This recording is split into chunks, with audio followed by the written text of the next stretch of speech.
बचपन से धर्मेंद्र जी की पिक्चरें देखी। मेरी उम्र के आसपास जो लोग हैं उन्होंने और कोई पिक्चर देखी हो ना देखी हो, शोले जरूर देखी है। मुझे बचपन से उनकी पिक्चरों का याद है, चाहे शोले हो, बर्निंग ट्रेन हो, शालीमार हो, किन किन पिक्चरों का हम नाम लें जिनमें धर्मेंद्र जी छाए हुए थे।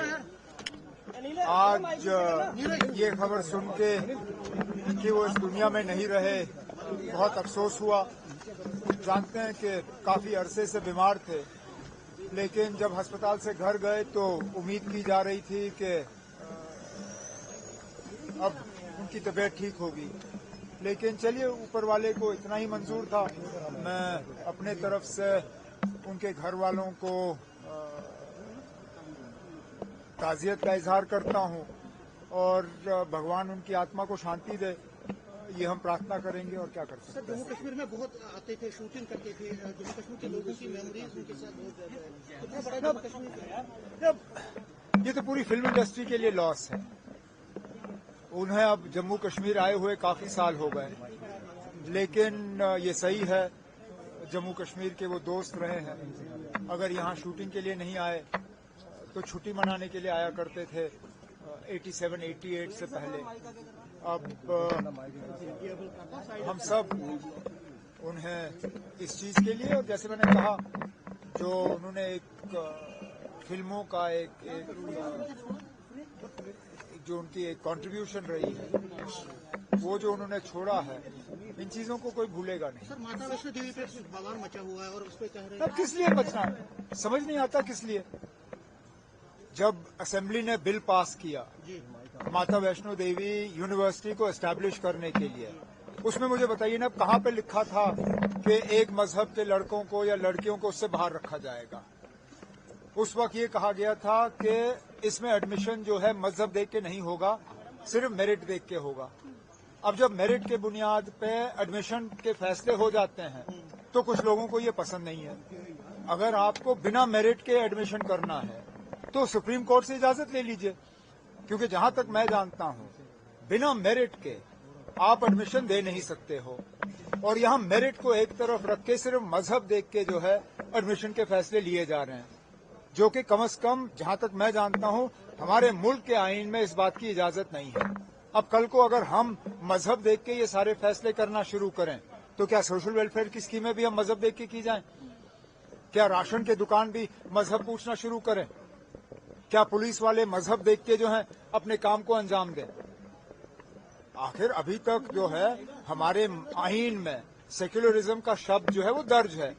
अगर आप इस मुल्क को सेक्युलर नहीं रखना चाहते हो तो हटाइए वो शब्द। उसके बाद जो आपने करना आप करिए, जो हमने करना होगा वो हम कर लेंगे। लेकिन मैं फिर इस बात को दोहराता हूं, बीजेपी को शायद अब सुनील शर्मा को आए हुए चंद ही दिन हो गए, उन्हें वो असेंबली का जो एक्ट है वो निकालना चाहिए।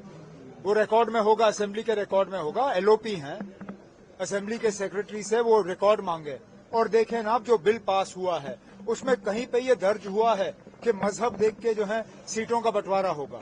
उसमें सिर्फ और सिर्फ मेरिट के बुनियाद पे सीटों का फैसला होना था इम्तिहान के बाद। अब इन बच्चों का क्या कसूर है अगर मेरिट जो है इम्तिहान में ये आगे आ गए? मेहनत करिए और इम्तिहान पास करिए और एडमिशन हासिल करिए। बिजली का हाइक है, बिजली हाइक पे कोई बिजली हाइक नहीं है ना, कोई बिजली हाइक नहीं है।